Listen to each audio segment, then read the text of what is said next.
오늘 나눌 말씀의 제목을 한번 따라 하시겠습니다. 여러 성도가 기도해야 합니다.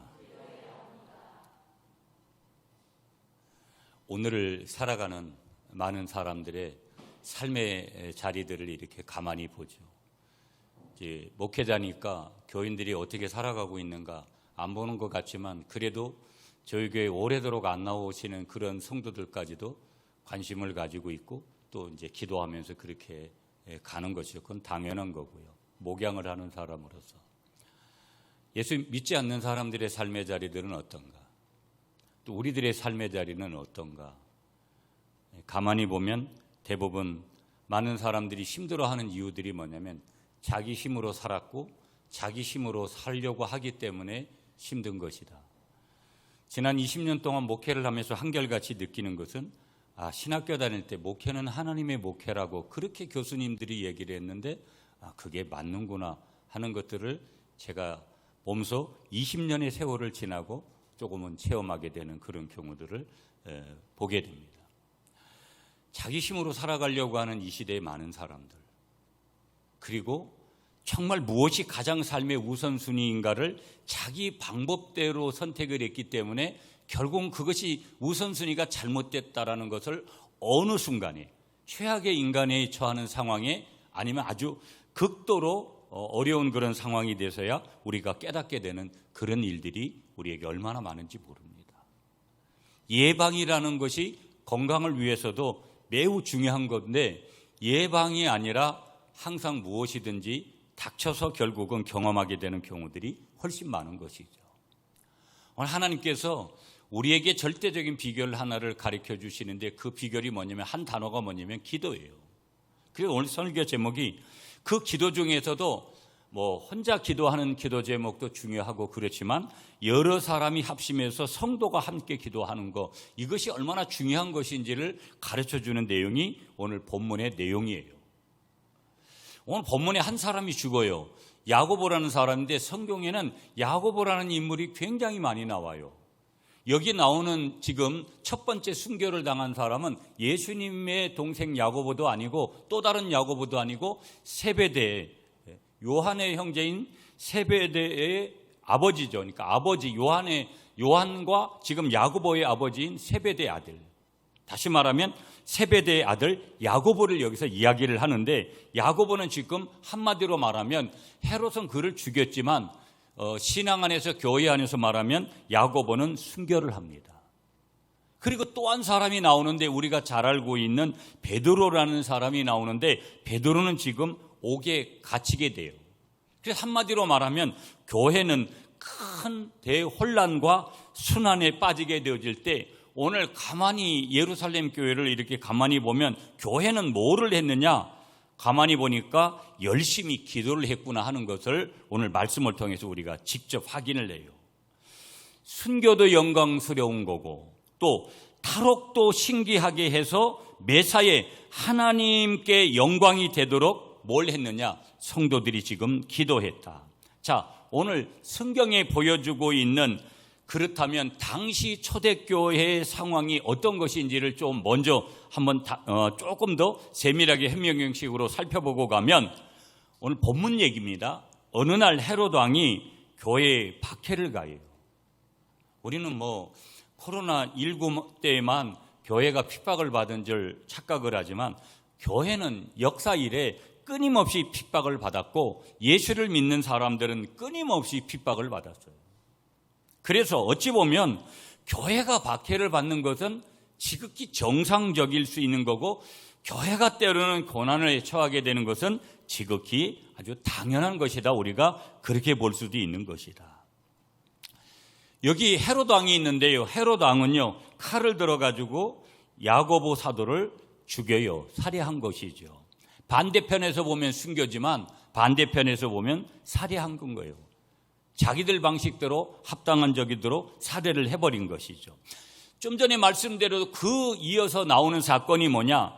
베드로도 아주 주님에게 있어서 수제자인데 베드로마저도 감옥에 투옥이 되고 마는 거예요. 오늘 성경에 보니까 예루살렘 교회는 순식간에 어떤 일을 경험하는 거냐면, 기둥같이 여겨진 두 지도자를 잃고 마른 거예요. 빼앗기고 마른 것이죠, 보면은요. 여러분, 오늘 가정에서든지 가정의 어느 날 부모님이 어머니, 아버지가 동시에 돌아가시게 됐다.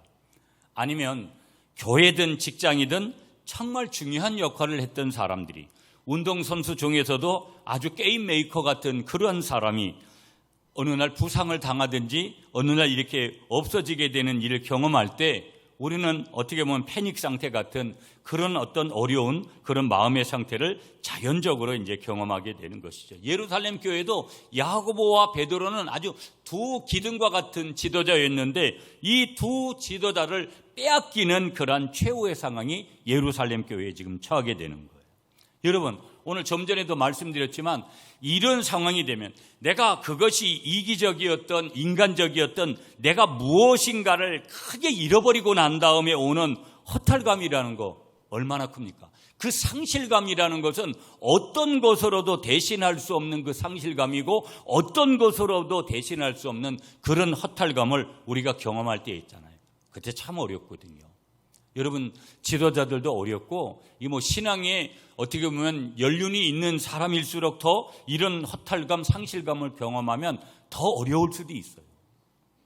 우리가 당하는, 성도들이 당하는 그런 허탈감, 지금 예루살렘 교회 교인들이 당하는 허탈감이 얼마나 컸겠는가 당연히 짐작하고 남음이 있어요. 칼로 핍박을 가하는 헤롯에게 칼로 맞대응할 수 없는 것이죠. 교회는 그런 원리가 아니니까. 그래서 그들은 얼마나 고통스럽게 그들을 만들었는지 모른다. 뭐가 지금 이 상황이. 자, 그렇다면 지금 예루살렘 성도들만 그런 것이 아니라 그 당시의 성도들, 또 그러면서 성도들, 저와 여러분들이 오늘을 살아가노라면 이러한 경우에 직면할 때가 한두 번이 아니고 이런 상황에 직면할 때가 너무 많더라는 거예요. 너무 많더라. 남에게 지금도 내가 말할 수 없는 그런 여러 가지 고민의 요소들이 다 여기에 이제 포함되는 거고 우리가 하나님 앞에 내어놓고 기도해야 될 요소들이 여기에 있는 것이죠. 자, 가만히 보세요, 여러분. 저와 여러분들을 성도라 그랬는데 성도들이 악을 악으로 갚을 수 없다는 사실을 누가 아냐면 그래도 여러분, 교인들은 그래도 물론 요즘 교인들은 예전 교인들하고 다르다 이런 악평도 짓지만 그럼에도 불구하고 교회는 보통 사람들과 같이 그렇게 살고 있지 않다라는 것에 대해서는 어느 정도 공감을 하는 거예요. 그러면서 그런 것을 이용하는 사람들이 얼마든지 있더라는 거예요, 보면. 여러분, 저도 계속해서 여러분 우편물을 이렇게 오면 이 교도소에서 오는 우편물이 많아요. 예전에는 제가 작년, 재작년이었던 것 같은데 저하고 오래전에 제가 이제 생산 라인에 이제 반장도 하고 제가 생산 개장도 하고 그럴 때 이제 제조 라인에 있었던 그때 20살짜리들, 21살이들 그런 후배들이 있어요. 근데 이 친구들이 아마 이제 일이 잘못돼 가지고 이제 감옥에 간 것 같아요. 그래서 어쩌고 저쩌고 형님 어떻게 하면서 그래서 몇 번을 몇십만 원 보내줬어요. 그리고 자기가 이제 교도소에서 나오면 자기가 그걸 갚는데요. 갚으라고 한 적도 없고 그럴 마음을 가진 적도 없지만 문제는 뭐였느냐? 계속해서 오는 거예요. 그래서 그 다음부터는 편지 찢어버리고 죄송해요 이런 표현 써가지고 그 다음부터는 아예 답을 안 하고 엊그제도 부산교도소에서 왔어요. 여러 번 옵니다. 내용이 똑같아요. 어려우니까 다음번에 나가면 자기가 갚을 테니까 돈 영치금 넣어달라는 거예요. 물론 이제 지금껏 오면서 교회에 찾아오면 제가 늘 교회에 찾아오는 분들한테 몇만 원씩 줬어요. 그리고 나중에는 상습적으로 다니니까 교회도 그래서 제가 어느 날 그분한테 한 소리 했죠. 멀쩡한 허우대 멀쩡한데 가서 돈 벌어가지고 생활하면 되지 여기 교회 가서 손 벌리고 저기 교회 가서 손 벌리고 이런 것은 옳지 않다. 근데 왜 그분들이 그렇게 할까요? 교회는 또 사랑을 베풀어야 되니까 그렇게 해요. 저도 그렇게 안 한 것이 아니라 그렇게 했는데 너무 지나치게 이용을 해버리니까 선을 그어야 되고 싶어서 그렇게 했다라는 것이지 교회는 줘야 되죠. 그런데 교회는 주는 것이고 교인들은 조금은 그런 방향에 있다라는 것을 이용하는 사람들도 얼마든지 있기 때문에 문제는 뭐냐면 내가 그리스도인이고 내가 목사고 내가 장로라는 것 때문에 어떤 때는 우리가 그런 어려움에 처할 수 있는 것 얼마든지 또한 있을 수 있다라는 거예요. 그럼에도 불구하고 하나님이 초지일간 지금 말씀하시는 핵심적인 내용은 뭐냐면 기도하라는 거예요. 기도의 중요성을 말씀하시는데 누가복음 22장 46절에서 우리에게 예수님께서 뭐라고 말씀하시냐? 일어나 기도하라. 그러니까 정확하게 말하면 제자들에게 한 얘기지만 오늘 이 말씀은 제자들에게만, 성경이 제자들에게 말씀하시고 끝난 내용이 아니잖아요. 그렇다면 오늘 우리가 이 말씀을 들어야 될 이유가 없는 거고요. 제자들에게 한 얘기는 곧 우리들에게 한 얘기고 모두에게 한 얘기인데 그 얘기의 핵심이 뭐냐? 일어나 기도하라. 명령형이에요. 경고하시는 내용이에요.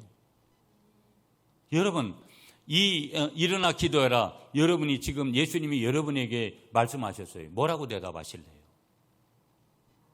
이건 심각한 질문이에요. 해도 되고 안 해도 되는 질문으로 말씀하는 거 아니에요. 매우 중요한 질문. 우리 한번 따라하겠습니다. 기도는 비밀입니다. 기도가 뭐라고요? 비밀이라는 거예요. 그래서 무슨 타 종교에서, 우상 종교에서 기도했다라는 기도와 기독교의 기도는 근본적으로 다른 거예요. 기도에는 비밀이 있는 거예요.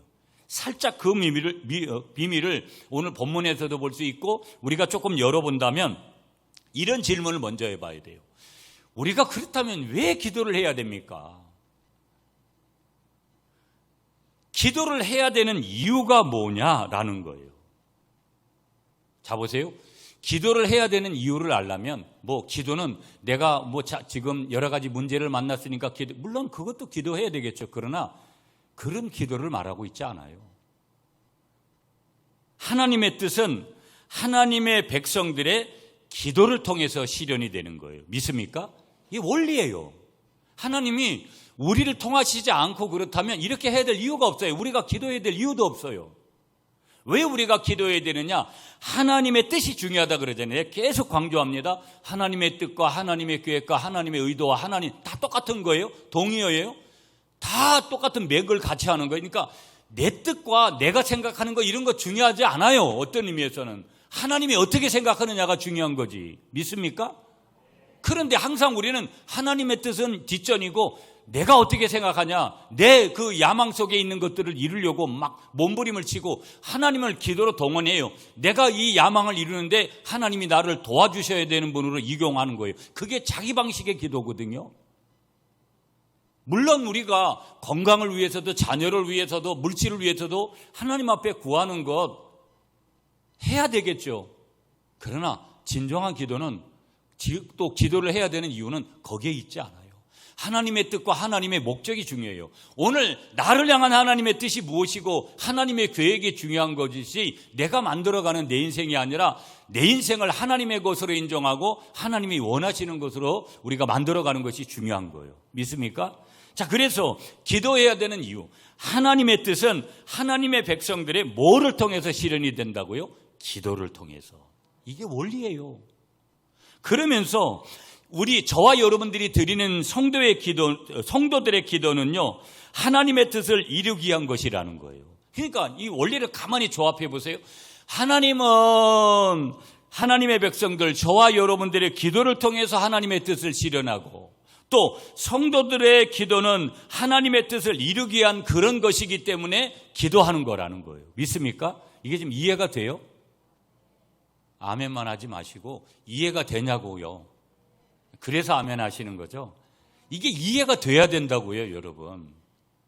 하나님의 뜻은 하나님의 백성들의 기도를 통해서 실현하고, 하나님이 예를 들어가지고 사람을 통해서 일어나시고, 물론 자연계도 이용하고 다 이용하시잖아요.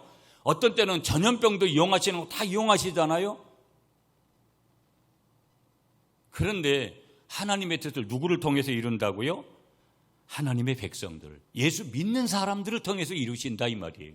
믿지 않는 사람들도 쓰시지만 자주 안 써요. 어떤 의미에서 아주 편하게 이해하도록 하면 자주 누구를 쓴다 이 말이에요? 저 여러분들을 쓴다 이 말이에요. 어떤 사람을 통해서? 기도하는 사람을 통해서 쓴다 이 말이에요. 그런데 반대로 성도들의 기도는 하나님의 뜻을 이루는 수단이다. 굉장히 중요한 내용이에요, 여러분, 정리할 때.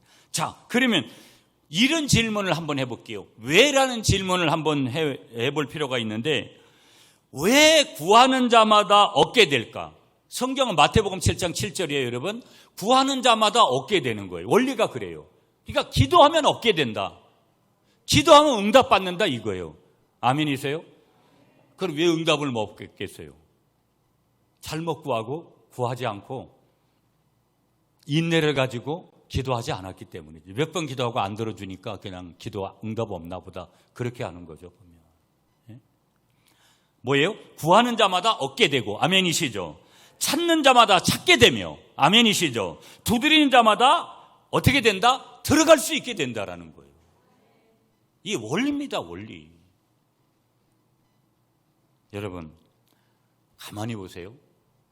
이 장기간 3년이나 되는 기간 동안 하나님이 우리의 목을 조이셨어요. 조금 거칠은 표현이지만 뭐 하라고? 이 발성을 기도하는 데 쓰라고 하나님이 3년 동안이나 목을 졸랐어요. 그런데도 우리의 이 발성을 내서 소리를 내서 예배하고 찬양하고 기도하고 말씀 보고 반응하고 봉사하고 이런데 쓰지를 않는 사람들이 무지기수예요. 그래서 제가 요즘도 계속 종교생활하지 말라고. 여러분이 여기 앉아서 예배 드렸다고 다 구원받고 모든 것들이 다 완벽하게 여러분이 생각하는 것만큼 하나님의 기준대로 됐다고 착각하시면 곤란하다라는 거. 여기 앉아있지 않은 분보다도 못한 일이 벌어질 수 있는 거기 때문에 내가 적어도 지금 이 예배의 자리에 앉아있다면 앉아있는 만큼의 그만한 자격이 되는 사람이 되려고 몸부림을 치는 거. 그것이 우리에게 있어서 중요한 줄 믿습니다. 그 중에 한 단어가 뭐라는 거예요? 기도라는 거예요. 자, 그러면 초대교회 성도들을 통해서 특별히 우리가 환난 앞에서 해야 될 기도가 어떤 것인지를 한번 생각해 보면, 자, 오늘 본문 돌아가 볼게요. 첫 번째 하나 붙들어야 될 게 뭐냐? 오늘 여기 예루살렘 교회는요, 환난 중에도 기도를 했더라는 거예요. 환난 중에도 기도했다. 여러분, 교회가 처음에 이 코로나19 때 초등 대응을 잘못한 게 뭔지 아세요? 모여서 기도하지 말라고. 심지어는 찬송과 성경도 비치하지 말라고 그랬어요. 차별금지법이 여러분 통과되면 여러분 우리가 성경 말씀 함부로 못 전해요?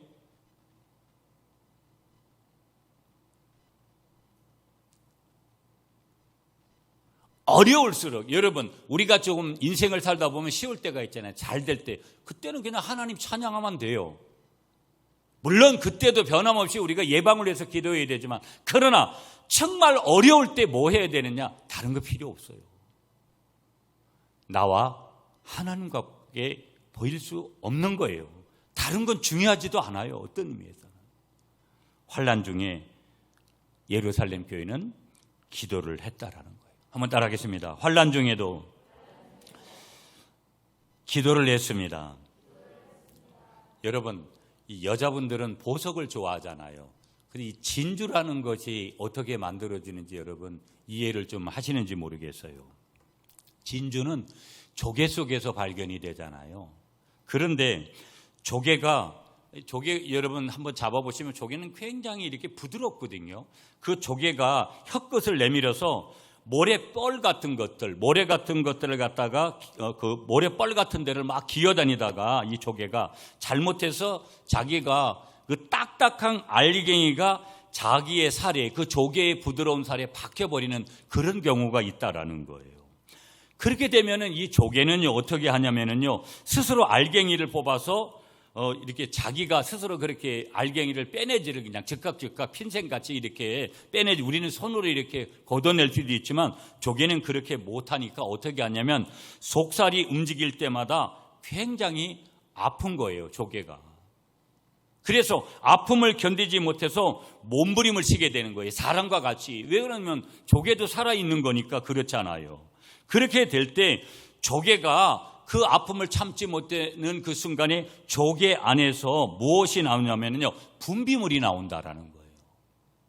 그 분비물을 내뿜게 되는데 그 알갱이를 막 잡고, 딱딱한 알갱이를 자꾸 내보내려고 무진장 애를 쓰면서 계속해서 그 조개 안에서 분비물을 그렇게 내보내는데, 그 구슬 모양의 분비물 덩어리가 나중에 그 덩어리가 커지고 해서 결국은 뭐가 되느냐? 진주가 된다라는 거예요. 그건 뭐 저는 제가 직접 경험해 본 건 아니고 설교를 준비하면서 그런 내용들이 있어서 진주가 이렇게 준비되는구나. 무슨 얘기를 하려고 이 예의 내용을 말씀드리냐면요, 고통을 이겨내려고 조개가 뿜어낸 그 분비물 덩어리가 바로 영롱한 진주알이 된다는 것처럼 오늘을 살아가는 동안에도 내가 원하지 않는 역경의 알갱이들이 때때로 우리에게 얼마든지 주어지더라는 거예요. 여러분이 지금 당한 고통이 얼마나 힘드세요? 이건 남이 아무리 나의 고통을 이해하려고 해도 절대 이해할 수 없는 고통이 우리에게 얼마든지 있어 왔고 지금 있고 얼마든지 앞으로도 있을 수 있다라는 거. 이러한 역경의 알갱이들을 찬란한 진주알로 변화시킬 수 있는 비결이 있는데, 그 비결이 뭐라는 거예요? 한 단어를 가르쳐 주시는데 그 비결이 뭐라는 거예요? 기도인 줄 믿으시는 여러분이 되시기를 축복합니다.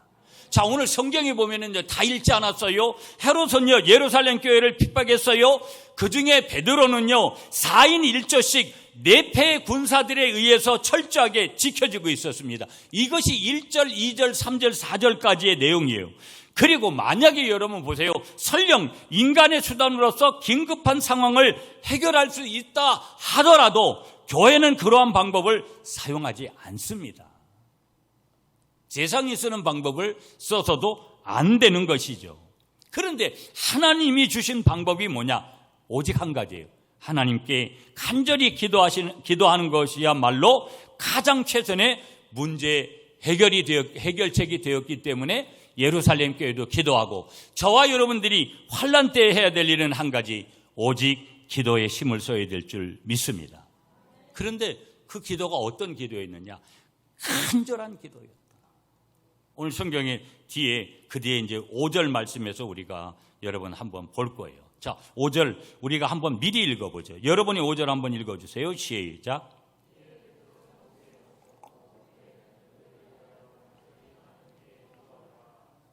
아멘. 그래서 여러분 여기 보세요.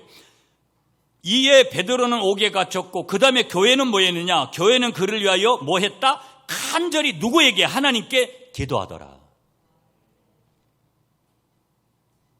자, 그러면 예루살렘 교회 교인들이 드렸던 기도의 특징이 뭐냐?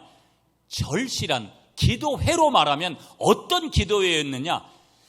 절실한 기도요, 절실한 기도회였다라는 것을 분명하게 믿으시는 여러분이 되시기를 간절히 축복합니다. 여러분, 오늘 우리가 인생을 살다 보면 우리가 절실할 때가 있잖아요. 꼭 필요할 때가 있는데 절실한 필요에 의해서 다른 사람에게 내가 무슨 인사청탁을 해야 된다든지 돈을 빌려달라고 해야 된다든지 아니면 어떤 무엇인가 다른 사람에게 무엇인가를 부탁할 때 뭐를 다 합니까? 정성을 다 합니다. 얼굴 표정 하나, 말투 하나, 내가 여러 가지 가지는 그런 것들을 정성을 다해요. 왜? 내 상황과 내 형편을 갖다가 좀 들어달라고 하기 때문에. 한마디로 뭐예요? 절실함이 있기 때문에 그 절실함을 정성에 담는 거예요. 그래야 감동을 받고 내가 원하는 것을 받아주니까. 형식으로 했다. 당연히 아니 태도가 그게 뭐냐? 말투가 그게 뭐냐? 말꼬리를 잡게 되어지고 결국은 형식적인 기도를 했다. 그 기도를 누구의 기도라고 예수님이 결론 지었냐면 평가하시냐면 바리새인적인 기도다. 바리새인의 기도다. 그렇게 정의를 해버리시는 거예요. 그렇기 때문에 어떤 기도해야 되냐? 오늘 예루살렘 교회 교회인들이 했던 것처럼 절실한 기도, 세리와 같이 마음을 찢고 진정으로 하는 기도라야 하나님께서 응답하는 기도인 줄 믿습니다. 그러면 하나님 되신 그분도 인간의 몸을 입고 오신 예수님께서도 기도하실 때 간절히 기도하셔서 결국은 뭐예요? 예수님께서 힘쓰고 애써서 더욱 간절히 기도하시니 땀이 땅에 떨어지는 핏방울같이 되더라. 누가복음 22장 44절에서 우리에게 확인시켜 주듯이 예수님도 이 땅에 오셔서 기도하실 때 어떻게 기도했느냐? 오늘 여기 땀방울이 핏방울 되는 것 같은 그런 애를 쓰시는 기도를 했다라는 거. 여러분, 형 에서를 만나야 되는, 형 에서가 자기를 죽일지 모르는 그런 상황에 만나는 창세기 32장에서 다시 자기 형을 만나는 야곱의 기도가, 여러분, 야복강가에서의 그 기도가 어떤 기도였다라는 거. 환도뼈가 미골되어지는 그런 상황에서 간절함을 가진 그런 기도였다라는 거. 하나님이 복 주시지 않으면 안 되는 그런 기도를 했다라는 거. 갈멜산에 갔던, 여러분, 처음 첫째 날 가는 날 갈멜산을 갔는데 그 갈멜산에 갔었던 그 성지순례의 기억이 이 말씀을 전하면서도 생생하게 스쳐가던데요. 그래서 목사님들이 성지순례 가신다면 제일 부러운 게 지금도, 하루속히 이제 저도 성지순례를 가고 싶은 그런 마음들이 더 큰데요. 여러분, 그 갈멜산상에서 바알 선지자 450명,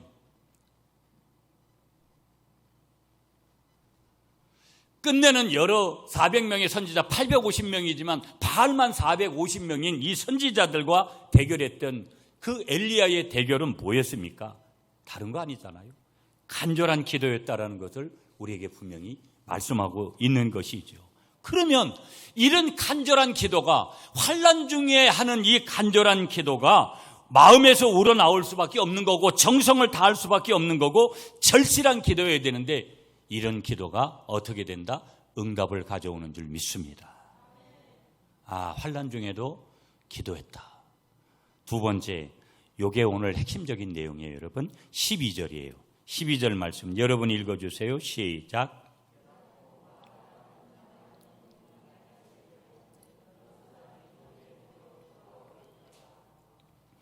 여러분, 여기 말씀 중에 여러 사람이 거기에 모여 기도하고 있더라. 아멘. 저희 교회도, 저희 교회를 처음 짓고 저희 교회가 매일 교회 나오면 사람들이 많이 있었어요. 여기서 밥도 해 먹고. 요즘은 교회에 있는 사람이 없어요. 교회 와도 제가 있거나 수요일 날 우리 전사님 잠깐 계실까? 교회 안에서 기도 소리가 계속 기도회가 이어지고 있는 그런 교회 형편은 상상도 안 돼요. 그건 큰 교회나 조금 이루어지는 그런 형편이죠. 안타까움인 거죠. 다 돈 벌러 가서 돈 벌어야 사니까 그게 잘못됐다는 거 아니지만 이제 여기서 엎드려서 기도할 사람이 그렇게 없어요, 많이. 어떤 때 가만히 교회에서 이렇게 있다 보면 어쩌다가 이렇게 되지, 교회가. 원래 한국 교회가 가는 방향, 미국 교회가 가는 방향, 유럽 교회가 가는 방향으로 한국 교회도 가는 건가? 이런 생각을 지울 수가 없어요. 찬양 소리가 멈추고, 기도 소리가 멈추고, 말씀 소리가 멈추고, 교제하는 소리가 멈추는 교회. 여러분 보세요. 오늘 이게 굉장히 중요한 건데, 합심 기도를 하니까, 여러분 우리 교회는 다 함께 기도, 중보 기도 다 그런 거예요. 홀로 기도하는 거 말고. 여러분, 제가 어떤 분들은 내가 전에 그런 기억도 나요. 혼자 기도하지 말라고 많이. 혼자 너무 지나치게 그렇게 기도하다가 자기가 뭘 받네, 자기가 무슨 은사를 받았네, 받은 게 잘못이고 본 게 잘못 아니에요? 문제는 그 다음 행동이 잘못되니까 잘못되는 거죠. 보지 말라는 거 아니에요. 보세요. 은사를 받지 말라는 거 아니에요. 받으세요. 그 다음 더 중요한 것은 그걸 어떻게 하나님 앞에 영광을 돌리냐가 더 중요한 건데, 합심해서 기도하는 게 중요하다. 그 합심 기도를 통해서 문제는 뭐예요? 문제가 해결됐다는 게, 베드로가 지금 석방이 돼야 되는데, 그 감옥에서 나와야 되는데 베드로가 석방될 수 있었는 줄 믿습니다. 그 비결이 뭐냐? 합심 기도였다라는 게, 여러 사람이 거기에 모여 기도하고 있더라. 여러분 질문해야 돼요. 지금 나는 뭐 하고 있나 도대체? 여러분에게 기도가 있습니까? 또 질문해야 될 여러 가지가 있지만 여러분이 기도가 있냐고요? 여러분 속에 적어도 나는 기도가 없다면 여러분은 적어도 예수 믿는 사람 아니에요. 아니라고요. 내가 차를 타고 가든 매일 성전에 나와야 되지만 예배당에 못 나와서 우리가 기도하지 못하더라도 내가 가정에서든지 내가 처해 있는 곳에서 내 입술을 열어서 하나님을 찾고 있느냐, 매우 중요한 거예요. 그런데 더 중요한 건 뭐예요? 우리 구미 갈릴리 교회 교인들끼리 함께 모여서 기도를 하느냐, 이게 그렇게 중요하더라는 거예요. 이게 이렇게 중요하더라. 합심해서 지금 기도하는 것, 이 말은 교회적 기도의 내용을 얘기하는 건데, 환난 날에 저들의 기도는 개인적이고 은밀하고 소극적인 기도가 아니었다라는 거예요. 무슨 얘기예요? 공개적이고 연합적인 공감대 형성의 기도였다라는 거예요.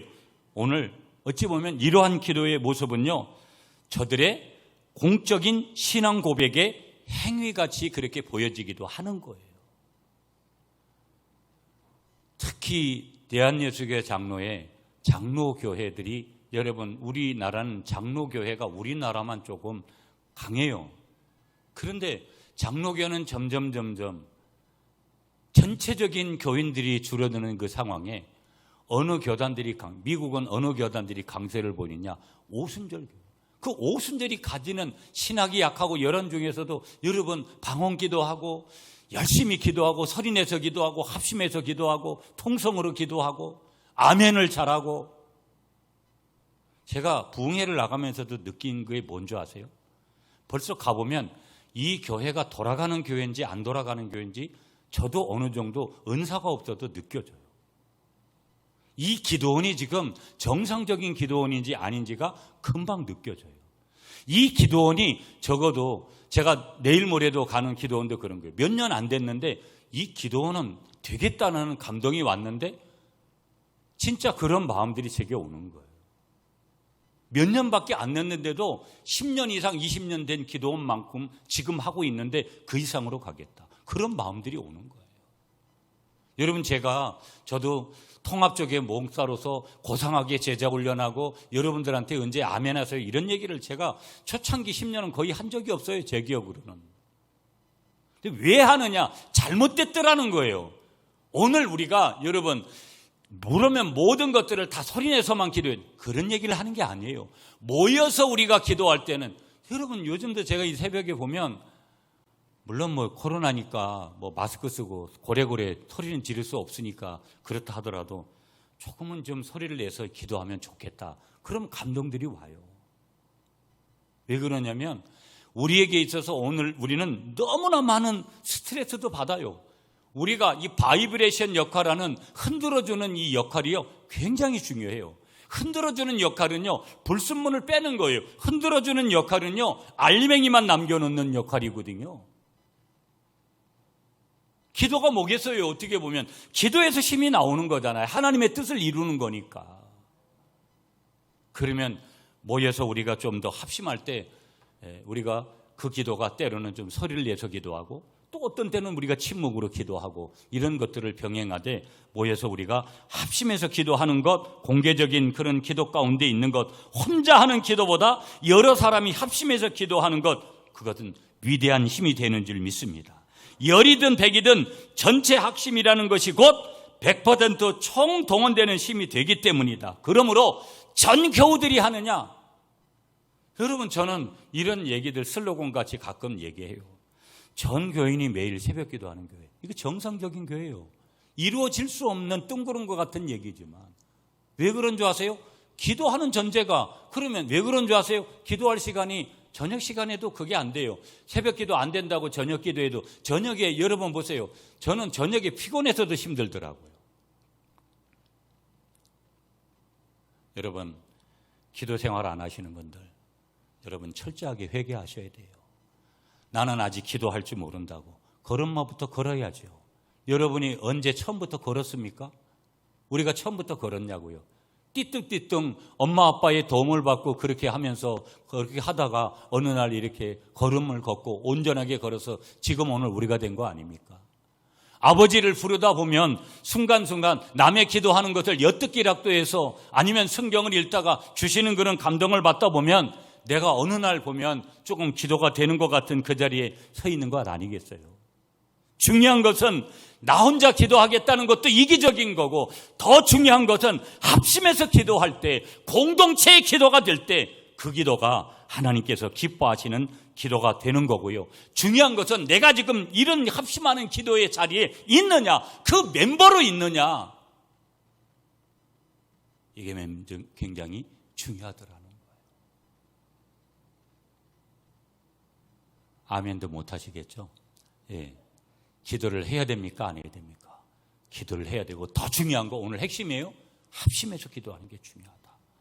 여러분, 저는 우리 그 여전도회나 이런 거 다 없앴었잖아요. 근데 제가 대한여세교 통합교단의 목사로서 또 이 교단이 중요한데, 그래서 다시 만든 거지만 저는 솔직히 그러게 하고 싶은 마음이 없어요. 내 마음. 또 전도회가 전도하냐? 전도도 하지도 않아요. 전도비 몇만 원 내는 거로다가 그냥 끝나버리는 게 매 1년이에요, 보면. 어떻게 보면 남전도회 기도회 원래에 다 필요 없어요. 그 원래 매번 회의에서 뭐예요? 앞에 임원들이 진행하고 큰 탈 없으면 진행하면 되지. 남전도회 기도회, 여전도회 기도회, 제1여전도회 기도회, 제2여전도회 기도회, 남전도회 기도회, 권사의 기도회, 항전지 기도회, 장로 기도회, 이런 것들이 끊임없이 교회가 매 시간마다 돌아가야 되는데, 월요 중복기도에 나오라 그래도, 여러분 그래도 이게 10년 이상 우리 중복기도에 나오신 분들 대단한 분들이에요. 너무 감사하고요. 저분들이 기도해서 우리 교회에 밑거름이 돼준 거예요. 너무 감사하죠. 기도를 안 하시는 여러분, 새벽 기도에 참석 안 하시는 여러분, 간이 여러분은 배 밖으로 나오신 분들이에요. 아멘을 안 하시는구나. 내일 새벽은 제가 기대를 한 번 더 해보도록 하겠습니다. 자, 그러면서 여기서 하나 꼭 찾고 가고 싶은 내용 하나가 뭐냐면, 합심 기도를 했는데 거기에 원리가 뭐예요? 아까 5절에 본 내용이에요. 간절히 기도했다라는 거예요. 여러분, 교회는 그를 위하여, 그가 누구예요? 베드로입니다. 베드로를 위하여 간절히 하나님께 기도하더라. 개역성경은요, 간절히 하나님께 빌더라 그랬어요. 한번 따라하겠습니다. 기도는 하나님께 비는 것입니다.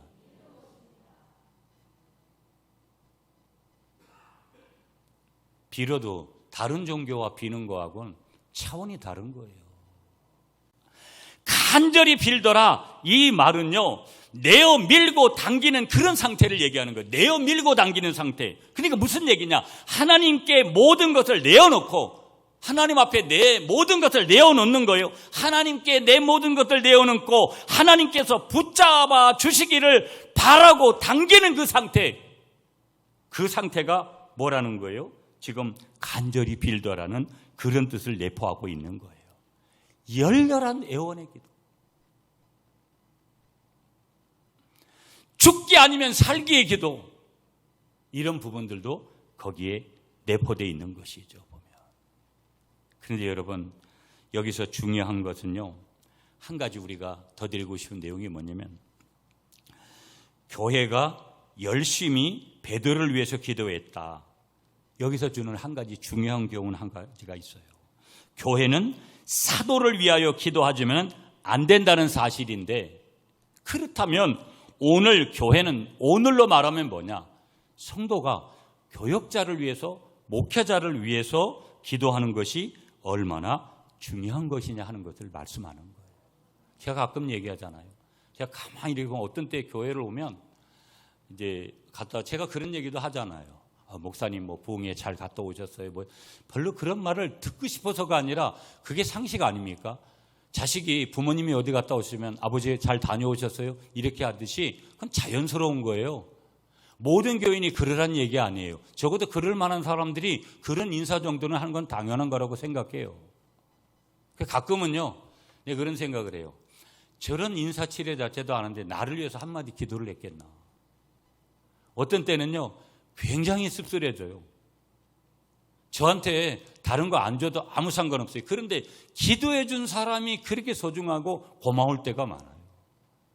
월요 중복기도팀이 그래서 중요한 거예요. 많은 분들이 안 나오셔도요, 되게 감사한 거예요. 교회를 위해서, 여러 성도들을 위해서, 목회자들을 위해서 그렇게 기도해 왔으니까. 그런 분들이 많아 보세요. 여러분, 대형교회 목사님들은 그 설교하는, 예배 인도하는 시간에 수백 명의 중복 기도자들이 그렇게 그 밑에서 갔다가 기도하고 있잖아요. 부럽죠. 왜 그런 걸 부럽게 느껴지냐면, 실제 저는 그런 것들을 경험하니까 그게 얼마나 큰 힘이라는 것을 알고 있기 때문에. 여러분, 오늘부터 저를 위해서도, 우리 목사님과 전도사님과 또 교회 성도들 위해서 기도하지 않은 분들은, 특별히 교역자를 위해서, 목회자를 위해서 기도하지 않았던 분들은 기도하시기를 축복합니다. 자, 그런데 5절로 다시 가볼게요. 아까 읽었으니까. 그런데 이들의 기도에게 있어서 가장 중요한 한 단어를 더 말씀하시는데, 믿음이라는 단어를 하나 더 추가해 주세요. 그들의 기도는 믿음 있는 기도였다. 5절을 다시 보세요. 이에 베드로는 옥에 갇혔고 교회는 그를 위하여 간절히 하나님께 기도하더라. 이런 간절함이 어디서 나오겠어요? 믿음에서 출발하는 거죠. 여러분, 믿음 있는 사람이 기도하죠. 그 말은 여러분 무슨 얘기예요? 가만히 보면 내가 기도하지 않는 것은 내가 아직 그런 믿음 안 됐다는 거예요. 여러분, 제가 이제 늘 밖에를 좀 다니다 보니까 여러분 약간 비교하는 듯한 그런 내용을 들으면 어떤 땐 여러분들도 기분 나쁠 수도 있어요. 저는 냉정하게 봐요. 우리 교인들보다 나가보면 여러분들은 그분들 따라가지도 못할 그런 영성을 가진 교인들이 교회들마다, 기도원들마다 엄청나게 많습니다. 그러니까 부러운 거예요. 우리 식구들도 감사해요. 저 갈릴리 가족들 감사해요. 그런데도요, 우리 장로님들이, 우리 권사님들이, 우리 교인들이, 집사님들이 저 레벨에 가면 얼마나 좋을까. 왜 그러냐면 그분들이 저하고 목회하는 분들 아니잖아요. 그런데 보면은요, 목사님을 능가할 정도의 그런 영성을 가진 그런 분들이 정말 즐비해요. 한국교회가 왜 그 구루터기 같은 그런 분들이 있으니까 선교를 하든 뭐 구제를 하든 무엇을 하든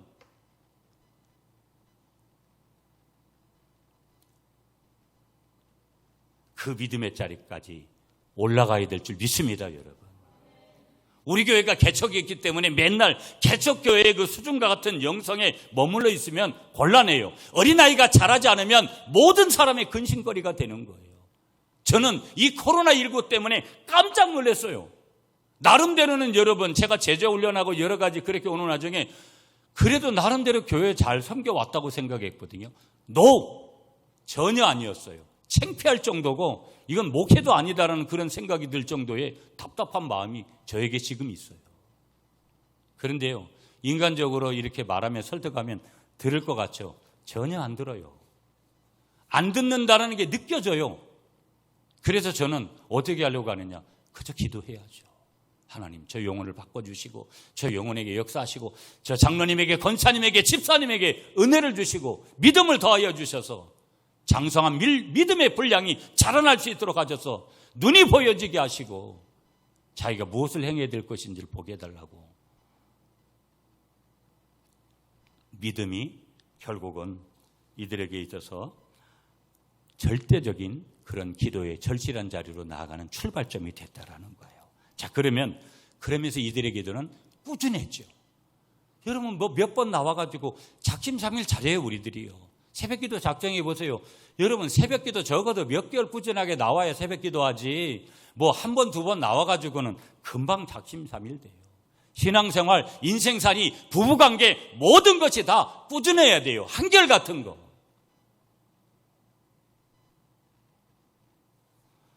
결론을 이렇게 맺게요. 그렇다면 오늘 본문에 이렇게 열심히 기도한 결과가 뭐냐? 자, 여러분 7절 한번 읽겠습니다. 7절 말씀 다 같이 시작.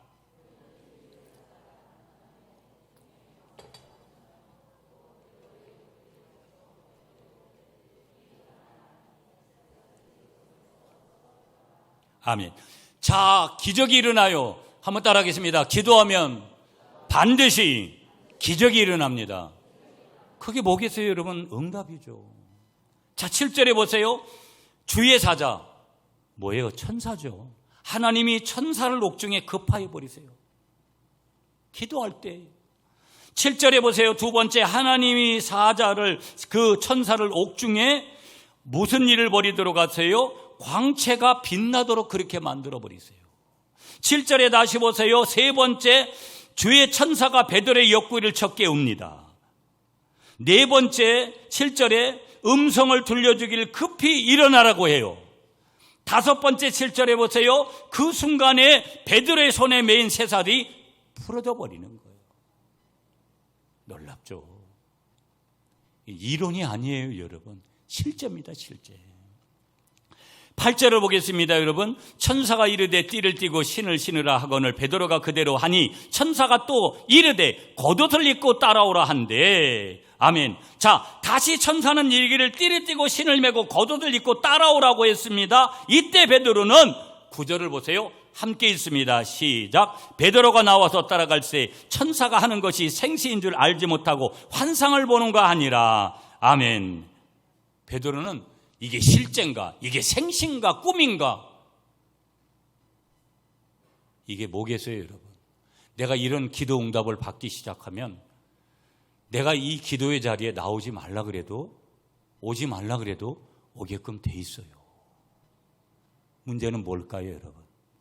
이런 것을, 내가 이런 환상을 경험하지 못할 확률이 훨씬 많은 거예요. 우리 구미 갈릴리 교회가 어디로 가야 될 것인가? 이런 환상을 기도 중에 많이 보시는, 이게 꿈인가 생신가? 이런 기적이 나에게 일어나는지, 하나님 만세, 하나님 만세. 그 사람이 교회를 위해서 헌신하지 않겠습니까? 목회자를 위해서 기도하지 않겠어요?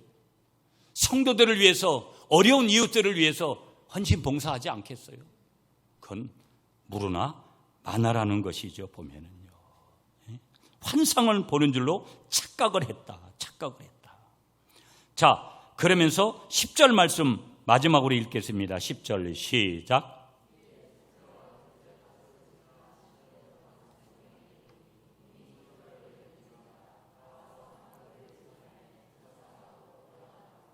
아멘. 철제 주제 파수문도 통과하고 마지막으로 성적으로 향하는 쇠문이 저절로 열렸다. 여러분, 여기 저절로 열렸다라는 게 뭐겠어요? 하나님이 기적을 일으킨 거예요. 지금 기도 응답 주신 거예요. 하나님이 이렇게 하신 거예요. 그리고 베드로는 사람이 왕래하는 거리에서 서 있게 되는 거예요.